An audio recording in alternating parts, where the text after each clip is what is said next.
একটা জামা কাপড় কিনতারি না, বুঝছ?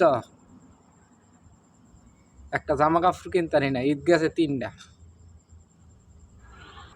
শোনো ভাই, একটা কথা বলি, তোমার বাপ বিদেশ বা ভাই বিদেশ, বাড়িতে বসে বসে মোবাইল টিপো, সিরিজের পিছে ঘুরো, একটা জিনিস চিন্তা করবা, তারা এই রৌদ্রের মধ্যে এত কষ্ট করে, তুমি তো যদি তা দেখতা, দেখো না তো, বাড়িতে বসে ওই যে মোবাইল টিপো, বন্ধু বান্ধবের কাছে আড্ডা দাও, ভাই এগুলির থেকে বিরত থাকো।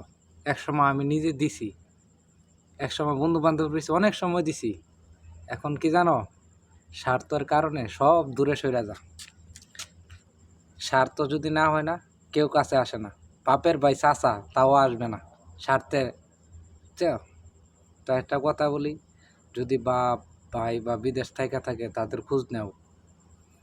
এত রৌদ্রের মধ্যে ডিউটি করার পরে রুমে আইসা ভাত পাকাইতে হয়, কাপড় ধুইতে হয়, খাইতে অনেক কষ্ট।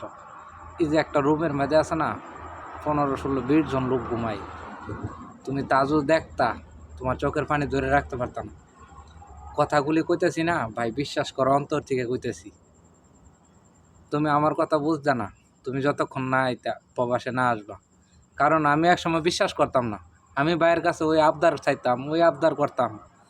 কারণ এখন নিজে বুঝতেছি, একটা জামা কাপড় কিনতারি না, বুঝছ? একটা জামা কাপড় কিনতারি না, ঈদ গেছে 3টা। এই প্রবাস না সুখের জায়গা না।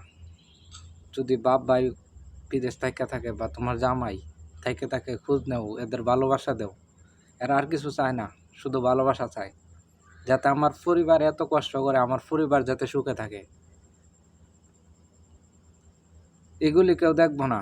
প্রবাসী আলি ওই যে টাকার মেশিন, খালি স্বার্থ। আরে স্বার্থ চাইরা একটু ভালোবাসা দাও।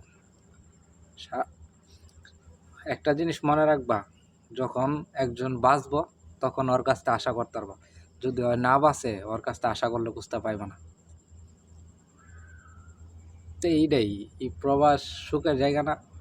তো আমি আগে কই পরে কই, যত তাড়াতাড়ি সম্ভব আল্লাহ যত সফলতা দেয় সবারই, এই প্রবাস খুব কষ্টের একটা জায়গা।